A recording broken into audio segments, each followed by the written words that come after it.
Nithyanandam Paramasukadam Kevalam Jnanamurtim Dvandvatitam Gagana Sadrisham Tattvamasyaadilaksham Ekam Nityam Vimalamachalam Sarvadhi Sakshibhutam Bhavatitam Trigunarahitam Sadgurum Tam Namami.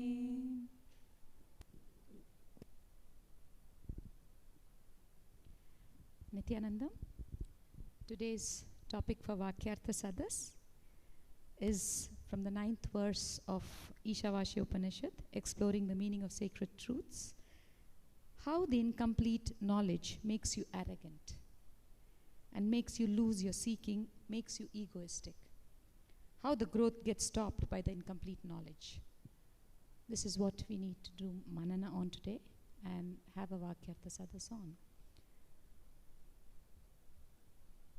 What is incomplete knowledge?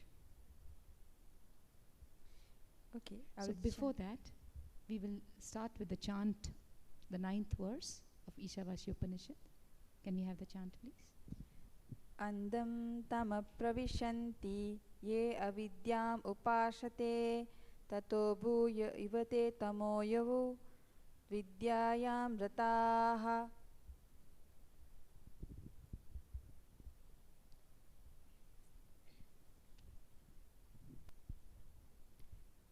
The meaning: those who worship avidya, the ignorance that veils the true knowledge of truth, consciousness, enter into blinding darkness, characterized by the absence of perception. But into greater darkness of ignorance than that enter they who, considering themselves as scholarly and learned, are engaged in avidya, the incomplete knowledge acquired for vested interests, characterized by impure perception of truth and consciousness. So here we are dealing with two categories of people. So what is it that we understand as an incomplete knowledge? For me, what I understand by incomplete knowledge is those who are unenlightened. All those have incomplete knowledge. What do you understand by the term enlightened? Those who don't know who are they.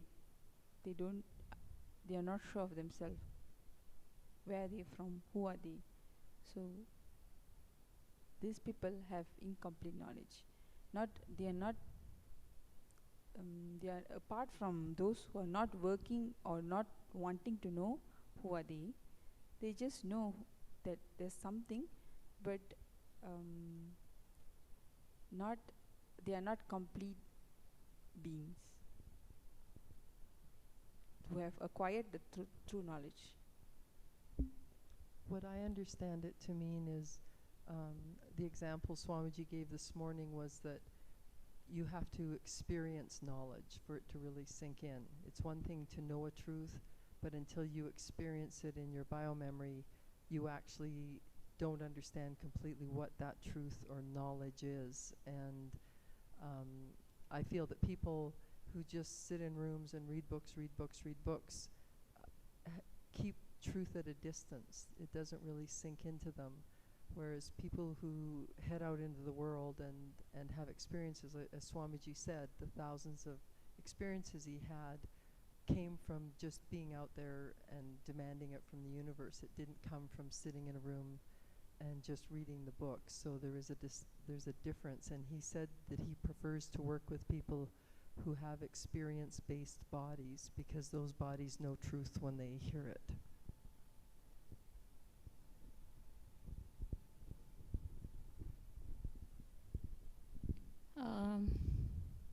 I have a doubt here. Those who are not exposed to these scriptural knowledge but live life through experience, would you consider them to be more knowledgeable than those who are exposed to scriptural knowledge and are not applying it practically in their life and wanting to experience it? Immediately I would like to respond to that. Vast population of rural India. I can vouch 100% for rural India. I can't say the same about the modern city life, people engrossed in city life, but rural India, which I have experienced 25 years back and until about 10 years, 15 years back also. They keep saying things from the scriptures. They can't quote the scriptures. Some of them can. But everyone has got a quotation, some saying in a local parlance. But they have a knowledge which they have received from the pujari or the street show that periodically every year, 4 or 5 times a year, there will be some celebration in front of the temple and there will be this street show where Bharata or some Parayanam, something, Parayanam means chanting, some different folklore methods are there. They happen and they catch from that. They work all day, all night, they'll be sitting there and listening, sometimes sleeping, sometimes sitting, but they'll be listening and catching, and it is in their local parlance. It is there. That was the feature of life. Everybody would keep chanting that in rural area. And they would be called as gullibles, village illiterates, but they do know the tattva and they live it. They apply it in their life. For example, I have seen 30, 40 years back, when I was a kid in the village, people would get a snake bite or a scorpion bite, and every street would have one guy who can do mantra. And lo and behold, the poison will not affect the person. Some people die, but most people survive. A lot of people survive. Rarely they die from a snake bite or from a scorpion bite. Now there are no snakes, of course, no scorpions.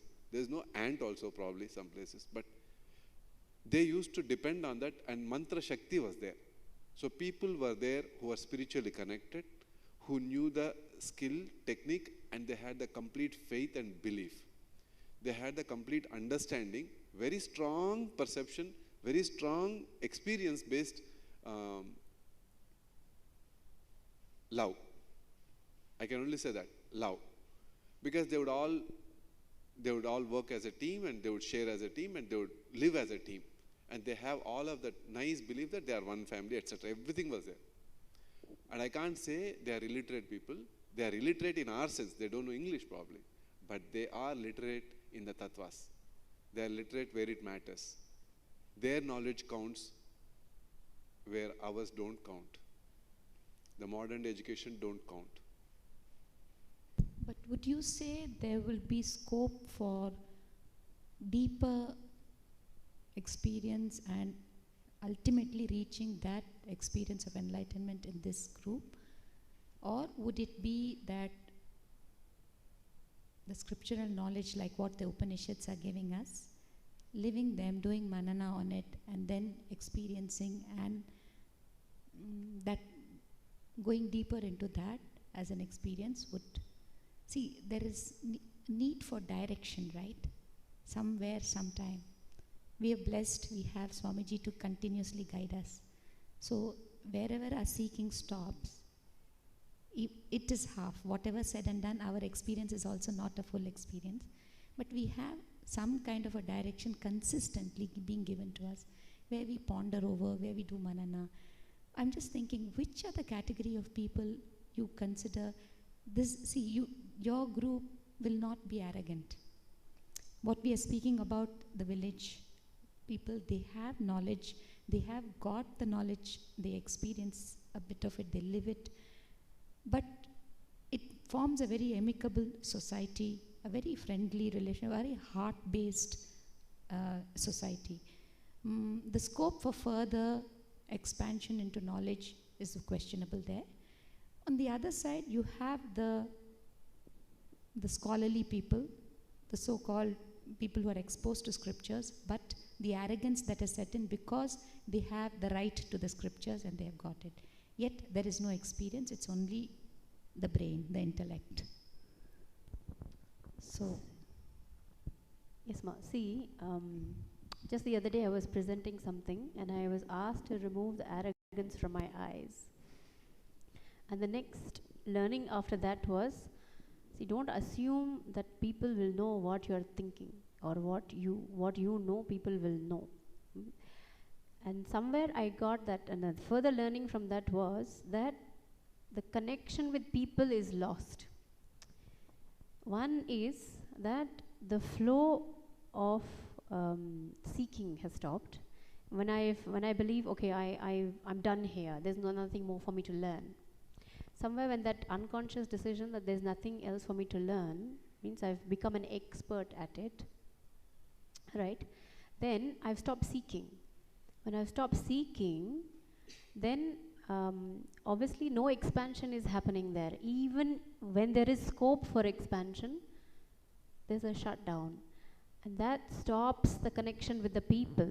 So the very reason this overflow could be supporting people around me, for whatever reason, scholarly, for instance, somebody who's a scholar, what they know, their knowledge will help others around them. But if that arrogance has come in, then the disconnection from the very people that could benefit from that has stopped. So I can see that it is a dark place. It is actually darkness, I would describe what it says in the Upanishads.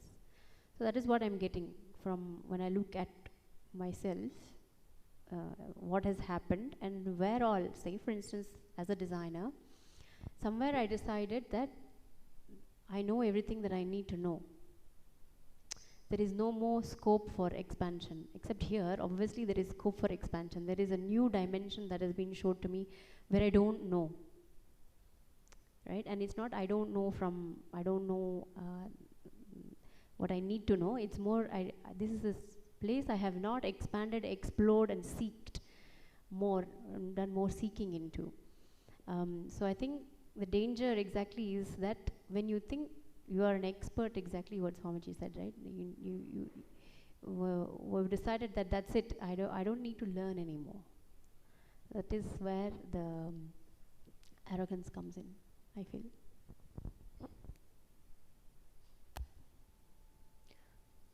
I was contemplating this, and I feel there's a lot I need to know. So I was trying to figure out, well, where am I in darkness of ignorance? Where am I being arrogant? There has to be some place, obviously. And so then I thought, well, when we're talking to other people and we're not providing authentic listening, and we're using our judgments to predetermine what they are going to say or who they are, when we're having that comparison and judgment, that I think is also a form of this darkness. Because we're shutting off the authentic listening, we're not getting in communion with the other person. And so we're not getting into that Advaitic space with them either. So I think it's a big miss that we're doing all the time without even realizing. So I got one click just now. What incomplete knowledge is? It is, obviously incompletion is when you are bringing your past into the present. So with that authentic listening also, and even with design, as I said, whatever I knew yesterday, I'm bringing into today. So that is incomplete knowledge, and not allowing this moment today. What I have is a brand new, fresh being in this moment, and allowing myself to learn something new. So that is where the incomplete knowledge is, because you're bringing the past. Exactly what you said. No, I already know what this person is going to say. It's bringing an incompletion from somewhere else, and not listening or not being here in that moment. That is what. That's what I want to share. Thank you. See, all the Upanishads are linked, and they bring back to the same thing is what our teacher is saying and Swamiji is saying. So we were studying Kenopanishad, and in that one there is one sequence in which it says, there's one point where it says, those who think they know, they don't know, and those who think they don't know, they know. And it doesn't mean those who think they don't know, they know, in the sense they know, but they know that they don't know. So Swamiji's line in the NDY, earlier LBP and ASP was, if you don't know that you don't know, you don't even know that you don't know. If you know that you don't know, at least you know that you don't know. There's a conscious awareness of the ignorance at least. Otherwise, unconscious ignorance. So, in that level, about Brahman, even Devatas were misled, thinking that they knew. Everybody, all great people were misled until they were told by consciousness itself.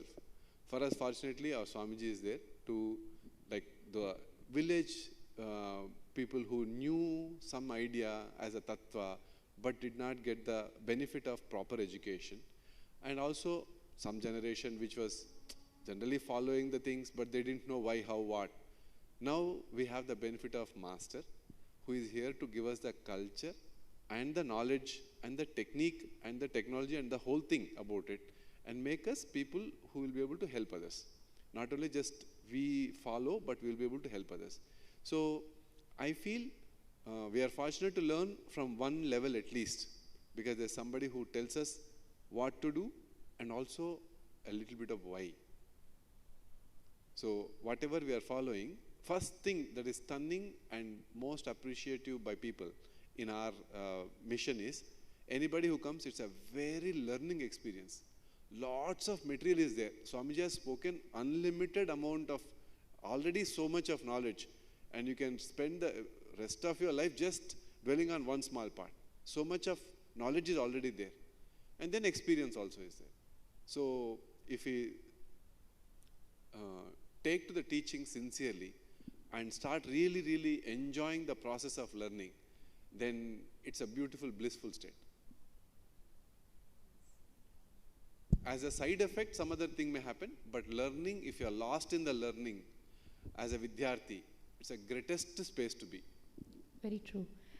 I'll get back to probably the Varnashrama that we used to have, where the gunas decided, the guna in you decided that which varna that you need to take. So we had those 4 classes of Brahmin community, the Kshatriya, the Vaishya and the Shudra. So a Brahmin at that point of time is supposed to have a few qualities, right? And of course predominantly should be in the Sattvic guna, and there are certain 6 things that he is supposed to do. One is learning, teaching, okay, doing the sacrifice and learning how to do the sacrifice, giving and accepting. So these are the things that he is supposed to be knowing as a Brahmana. But what has happened?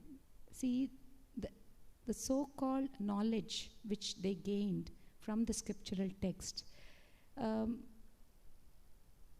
did the sharing not happen? How did the arrogance set in?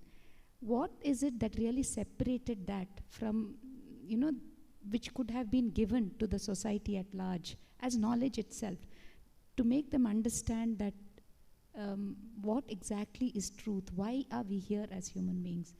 So that is actually the place where a big cutoff happened. One lot only had the knowledge but did not experience it, used the knowledge for vested interest of whatever the ritualistic exercises that they were supposed to do, in terms of, because they were the ones who could perform it, the puja for the others. And somewhere the knowledge did not transcend into the rest of the society. It also did not transcend down into the lineage itself. Okay, now what is it that really, see, that, could you call that arrogance, or could you call, see, there is ignorance there, no doubt, because as part of that society itself, we have not got the complete knowledge of the experience. We know the text is there, we know we are Brahman, we are eternal Brahmans, all that Aham Brahmasmi, all that has come to us as knowledge, right? It's not that we didn't know about it, but as an experience, none of us came. Like death is not death, you do live, karmically you have to exhaust all that. All that has come in as knowledge to us, but as an experience, what really happened? What is that arrogance which stopped this expression? I think an important point that Swamiji mentioned was, he said, I'm not theology light. And that's what I've seen rampant in the West, is people looking for shortcuts and promises that, for $2,000 you too can be enlightened. And at first I didn't understand the verse about people who are ignorant live in blinding darkness, but people with knowledge and vested interests are even in darker blinding darkness. And at first I thought, well, does that mean I'm not supposed to seek? And then as we've discussed and contemplated more and more, I realized that this is exactly what I saw when I was in California, was people who would sleep in rooms that were completely lined with books, New Age books, written by people in blinding darkness. So someone who took a few weekend courses, thought they had figured it all out, and then would write a book and get a huge number of followers. And so they're all just trotting down this path of, no, it's okay to be a couch potato and do this and that and the other thing, you're going to be fine. Just say some affirmations. And since they haven't seen someone with the power of our Swamiji, someone who is bringing in with force the ancient truths that just say it's not okay to be a couch potato, it's not okay to just learn a little bit and then go, yep, I'm good. You have to go all the way. You have to go all the way down the rabbit hole, as it were, and dig for the truth and dig until your fingers are bleeding. And I was raised among mountain people, and a lot of them don't know any religion or any spirituality, but they live in deep, deep stillness. And so it's true, they know nothing, but I would stake my life on them before I would trust some of these people who had taken, a course here and a course there and read some New Age books, because you never knew when they were going to flip on you or change their mind about something. And it's true, they are in a darker place than just a good person who may know nothing. Mike, you were asking, right? Like why they were told not to share the knowledge. They just didn't share that They didn't knowledge. share. There was a vested interest there, but what was it really? What I feel is that because it's passed down from generations, and they want to maintain that knowledge. See, when they don't, why they don't want to share? It's because it might get diluted on that way if they share. So why they are passing down from generation to generation only to their community? It is because of the lifestyle itself, the Brahmins' lifestyle, which they used to live at that time. The Brahmin lived a different lifestyle, Kshatriyas lived a different lifestyle, Vaishnavas lived a different lifestyle. So that knowledge they pass down for that generation to generation has to be contained. So that is why they feel that it shouldn't go to any other Kshatriyas or others. Seema, there's something I want to share on that point, actually, that it is actually the seeking that stopped from generation to generation. It was the exploring from generation to generation. It was that is where arrogance set in. And had the seeking also continued from generation to generation, then perhaps the level of unconsciousness that society is in, we would not be in that, just as a thought. So say for instance, one generation came up with this, so as it followed through, the knowledge got passed down, but not the seeking of the truth behind what was learned, if you like. I think that is what the problem is.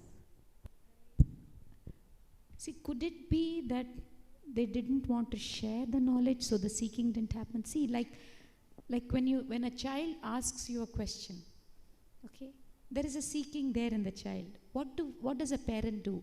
Go read up a little more, go find more answers, and then give the answer to the child. So always a question, a sharing leads to more questioning, more sharing. See, would it be that is what was at fault at that point of time? See, how I'm seeing it is that first, the decision that I know all has happened, that's when the arrogance has set in, and then the sharing has stopped. That's how I see it. But I think there is scope for looking a bit deeper also to see whether there is incompletion in the first place where I am. That is why seeking has stopped. and that is why arrogance has set in, and then darkness is there, and then still more sharing is not happening. So there is some cycle there which I could look in a bit deeper into. But so far I feel that it is I know it, I don't need to seek anymore, there's nothing here to learn, then automatically the sharing is stopping. There is something that Swamiji has shared on this matter. Culturally, as a society, see, the cultural, the social response and the way attitude is a reflection of individual's response, collective responsibility. It's a collective state. So what, somehow the corruption happened where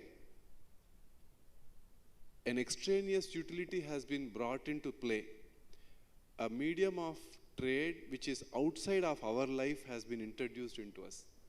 And so, what is of value for us culturally has been devalued, and some other new valuation system has been introduced.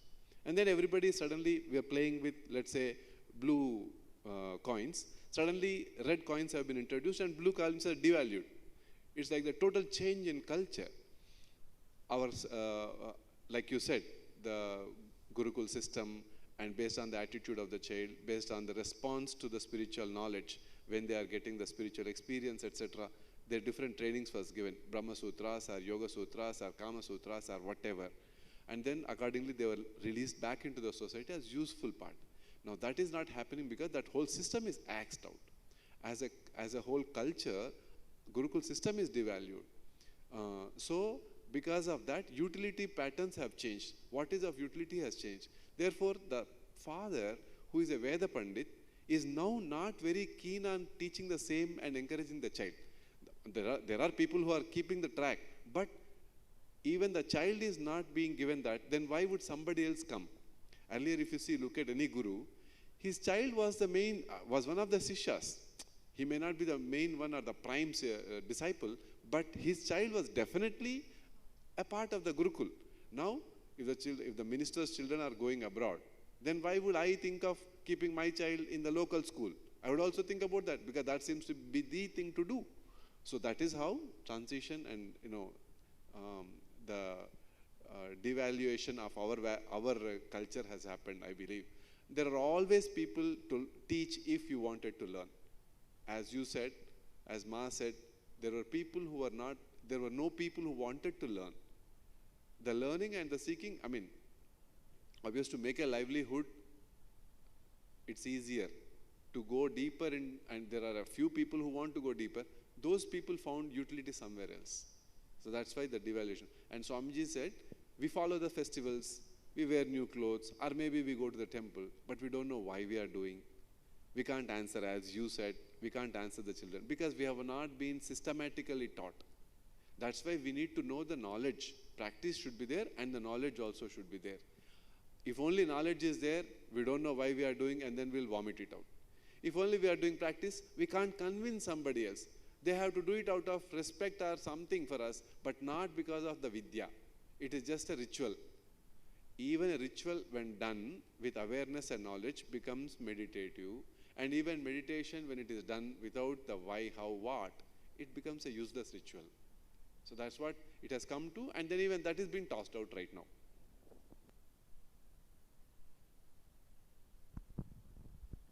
I think part of it as well is that being a seeker and being on the path can be very hard.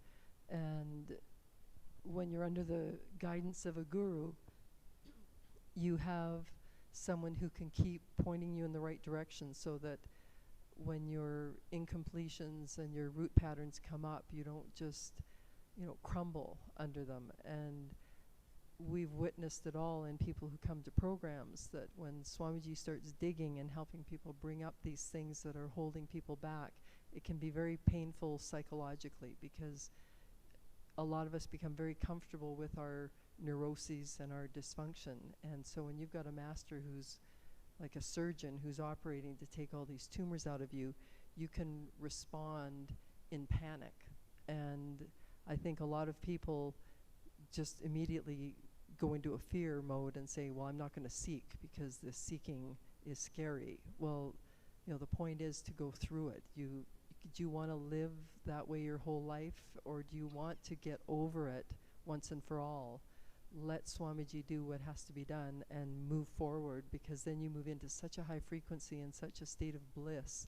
But if you've never seen that before and you can't quite fathom what the goal is, all you know is that you want to get out of your depression or your anger or your fear, so you start seeking. But the minute those things are brought to the surface for you to deal with, a lot of people shut down at that point and stop seeking.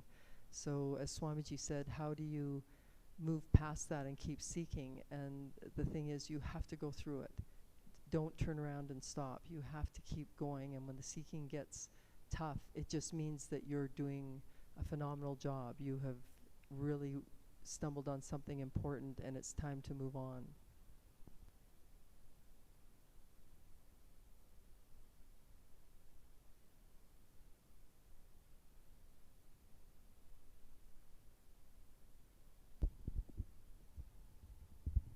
But unfortunately, we've seen even people who are with the Master, they also can't stand sometimes their own patterns, and then they leave. So they get a certain level, a certain amount of knowledge, and then because of their fear or whatnot, of not wanting to let go of that ego, they say, oh, I know what I need to know. I can just go on my own. So how to address that?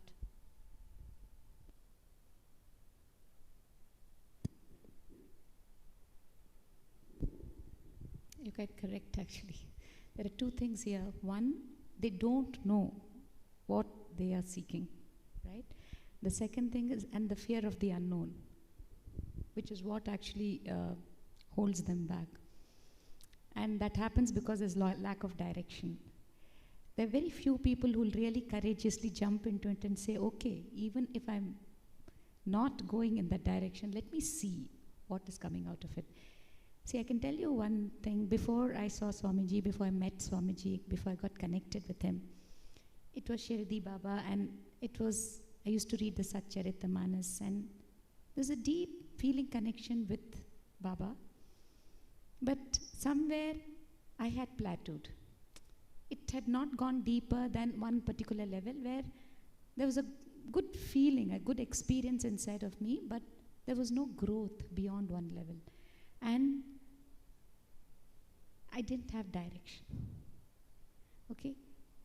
But the fear component was not there, right? So it is that belief and the faith, no, I'll continue, and definitely a master will come to me. I will have a master taking me on. It so happened that is how actually I met Swamiji. It was only the deep conviction inside of me, the deep trust in existence, which took me in that direction, and a continuous seeking. And when you meet a master who you know is your master, there's no doubt about it when the master comes into your life. There's no other questioning, because your seeking has stopped in terms of finding the master. The seeking continues further beyond, because you really expand with his presence and his whatever he gives you as knowledge, a diksha, an initiation. It's a continuous upward movement, an upward journey. It's very joyful. This was a very, very deep experience in me. In fact, after the first part of knowledge that I got from him, there was an arrogance that came inside. There's no doubt about it. Because when I was sharing things with people who were stuck in their, where I was stuck originally, and I found them stuck, I used to tell them, hey, I have the answer, now you do it like this, and things like that. It was one side a joyful experience. I had experienced that, okay, I can get over this. And another side, there was an arrogance. There's no doubt about it, that this knowledge I had, the others didn't have. But it was not that I did not want them not to have. It was always there that they should also meet Swamiji and get the direct knowledge. So there is at one point of time, when you experience one part of knowledge, you do stagnate there, because you start enjoying the benefits of that. And if you don't go further in, then that is where the arrogance, like Ma Atmadaya said, you call it a day. You say, okay, I know what needs to be known. I am handling my life well. That's all that is required to be known. And what I can do with what I know, I'm achieving my success with that. So you stop there. So it's a conscious decision there again to want to go deeper in, to know really what is enlightenment, who is an enlightened being, and what is it that a human being has come down to actually search for, seek for. I want to, as you were saying, some very beautiful things came to my mind. I want to share. So in this scandal, when the religious persecution started, people ran. And when the ship is sinking, or perceived to be sinking, the first ones to jump are the rats, not the captain, not the sailors. Okay? The first ones to jump are the rats. And so I was really disturbed. And I asked Swamiji, why is this? Why is this happening? Then Swamiji said, he told a larger gathering also. When life hits you in larger than life size, there's one of two things you do. Either you run or you face. The ones who face are spiritual, seekers. The ones who run are the materialists, atheists. So, not a single person who is associated with Swamiji in any little bit denies that they have learned some knowledge from Swamiji. And they have touched, they have experienced it. To the extent that one joker by name Kishan Reddy, he was testifying against the foundation in it's called district court. In that he was saying, I'm not afraid of death. For no reason he was just saying suddenly in the beginning, I'm not afraid of death. The lawyer asked him why. He said, Paramahamsa Nithyananda told me. I had this experience in NSP. I got the experience. I overcame the fear of death. He's telling in a testimonial against us. So nobody can deny that they got some experience, they got some knowledge. But when the crunch time came, he decided to jump and make use of it in a materialistic way and not be on the side of the consciousness. How do we know? We don't know. That much we should know. And we know we have a guru. You should know that much. You can't know everything. You should know that much only, that I have a guru and he knows. Then you are on the right side. So, when life comes up in front of you, larger than life, what do you do? And you don't know. You know that you don't know. What do? You go into the spiritual side or you go into the material side. That is the decision. That's the only decision that people who have left or people who have stayed back. That's the only decision every time you face a crisis. It's not a piece of cake. Spirituality is not cheap. It's very costly. Not everybody can afford it. It's very costly. It's invaluable. It's not for everyone. For very rare people. And if you can afford it, only then you can be here. Not anyone and everyone. It's only for those people who want to be a seeker, who want to seek and seek and seek and not be a materialist. And that decision has to come each and every time you face. When you are with the master, you'll be roasted. Otherwise, he's not a master. You'll be roasted. Whatever you do, he'll be roasted. That's the process. He has taken the responsibility to take you up, up, up, up, and up. And even if you're falling down, he'll come there and lift you from there. Whether you're going that way or this way, you'll be roasted. And it's your decision whether to be a materialist or a seeker. That's all. I think I'd say like you don't know what you're missing, rather than you don't know what you're getting. You don't know what you're missing being with him. It is something. The unknown part of you gets revealed, and when you seek death, you start living. Only when you seek death, you start seeking and seeking and seeking and finding what is death, beyond death, and you start living.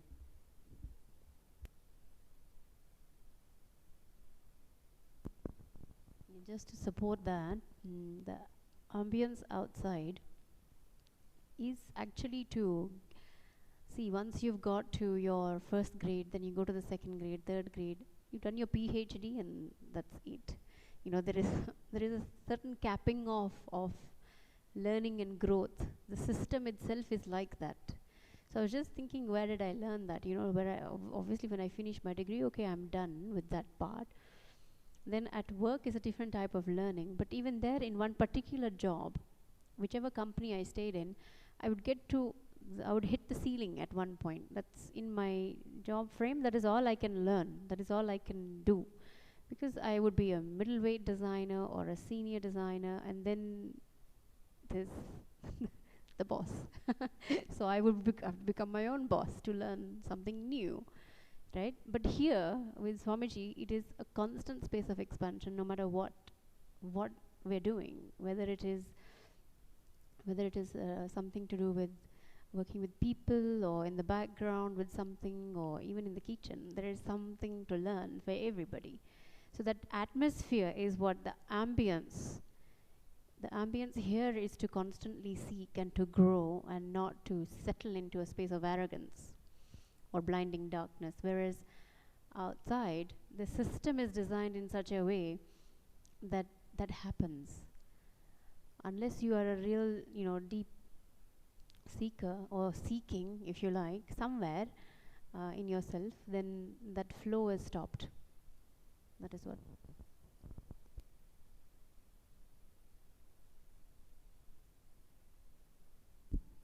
Like Swamiji said, where you are is important, not what you do.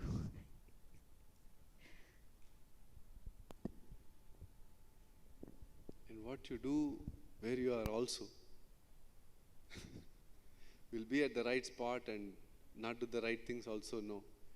It's a kala is there. It's like a flowing river. If you don't swim, then you will be down. You'll be thrown downstream. You have to keep working on the spiritual path, and only then you can reach the source.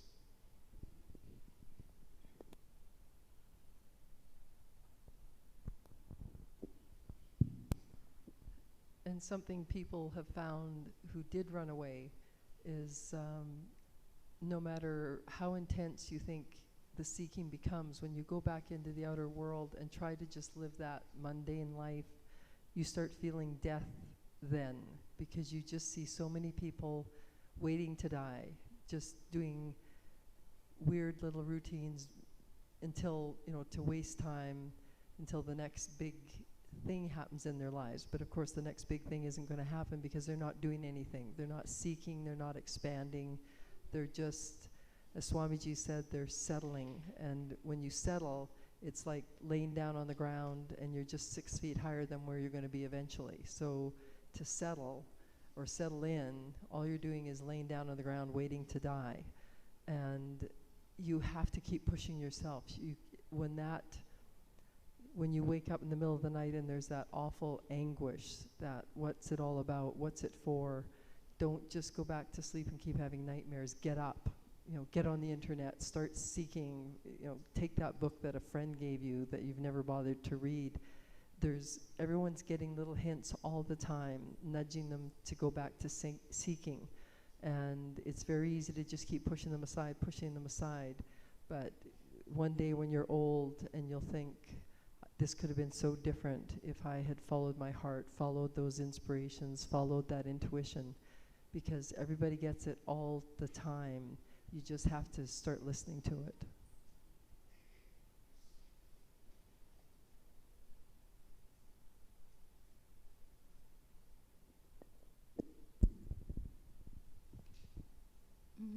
Mom Megan, even the knowledge about what death is, what birth is, okay?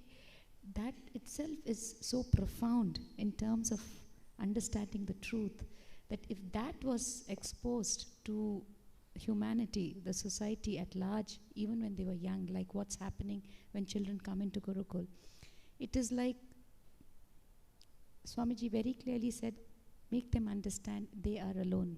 That is, they are orphans. Okay, that's one. The second thing is these Akashic readings on birth and death, where you really understand what exactly is birth, what exactly is death, puts you already in a different space of wanting to know more about truth. See, it actually propels you in the direction of seeking. So if that can be, really put forth at a very young age to the society, the children at large, and some, like you said, an enlightened civilization, the first 14 years is where a child must grow. And the last 20 years, they must be living in a peaceful society. So this is what I think becomes very important for us to continuously seek that space of truth, and not be ignorant completely, because here there is ignorance when you don't know about death.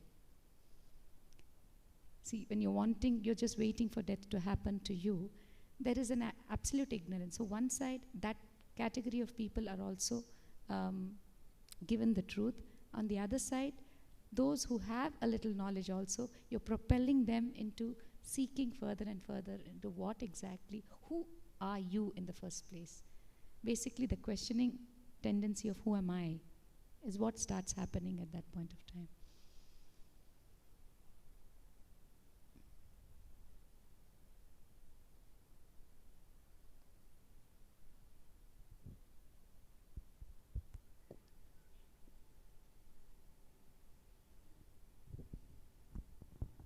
In my experience, arrogance is usually just the sign of a very scared person. It's the ego, it's one expression of the ego. And as Swamiji said, the ego will convince you that even though you're living in a mansion, that your whole life rotates around a bathroom and you're never allowed out of this tiny, small little plumbing room. And arrogance is what keeps anyone from expanding or really seeing the truth about their life. So killing the ego is probably the first big step towards keeping yourself out of the pitfall of arrogance, and to start questioning everything, to admit that you know nothing. But usually the biggest egos are from people who have the most scared child inside of them, who for some reason became afraid to seek outside of life at a young age because of circumstances. And the thing to remember is that you're allowed to reinvent yourself every day of your life. You never have to be the person you were yesterday.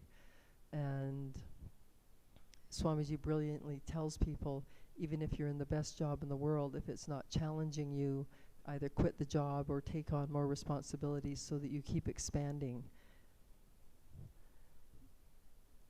And I think for that reason alone, what's even more important is everyone learning how to get rid of that ego, get rid of that part of themselves that is keeping them from seeking.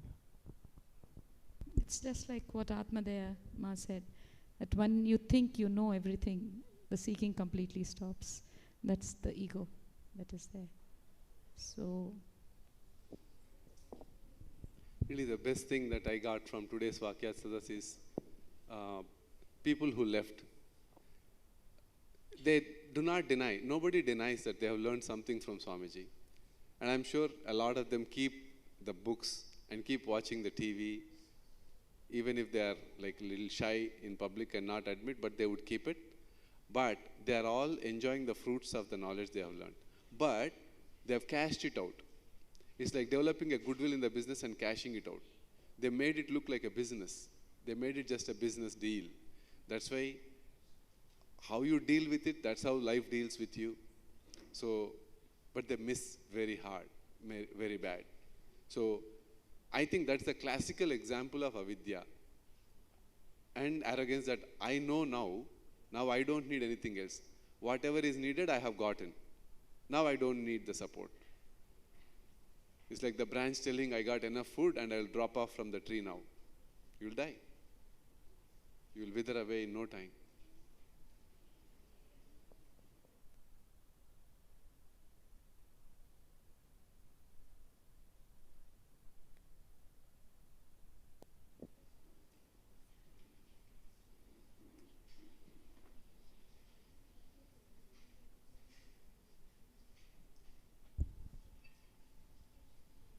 In what ways then can we kill the ego? What techniques can we do to keep ourselves out of the ignorance and the arrogance? There's a beautiful quotation from Sarvepalli Radhakrishna, the president, who was a teacher, who was a writer, author.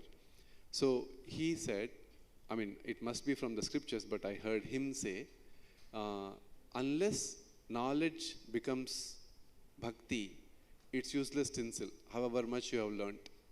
The only way to keep the connection and to keep the seeking alive is bhakti, according to me. So the Nitya Puja and Ishvara Pranidhana, these are the practices that come to my mind to keep constantly remembrance of the consciousness and existence, and for us Master, who is the representation of both of them. That's the only way, and to keep him all around and in every aspect of our life is the technique that I could think of, is the only technique for me.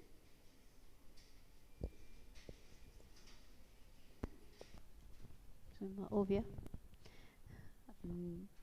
It's the seeking itself, actually, to continue seeking, not to allow that to be switched off and say that I know, and then stop. To continue that, as Swamiji said in Satsang the other day, he has not stopped seeking. So I feel that the answer is to continue to seek and not assume that you know everything and stop. That's what.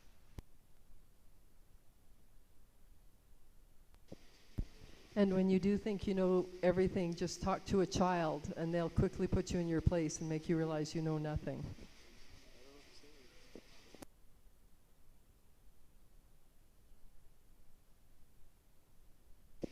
So with that we'll close for today's Vaakyaartha Sadhas and invite everyone else also to join in the local Vaakyaartha Sadhas within their places. With that we'll close with the Shanti Mantra. Om Purnamada Purnamidam Purnat Purnamadachyate Purnasya Purnamadaya Purnamevavashishyate. Om Shanti Shanti Shanti. Hari Om Tat Sat. Sarvam Sadguru Padukat Paramastu.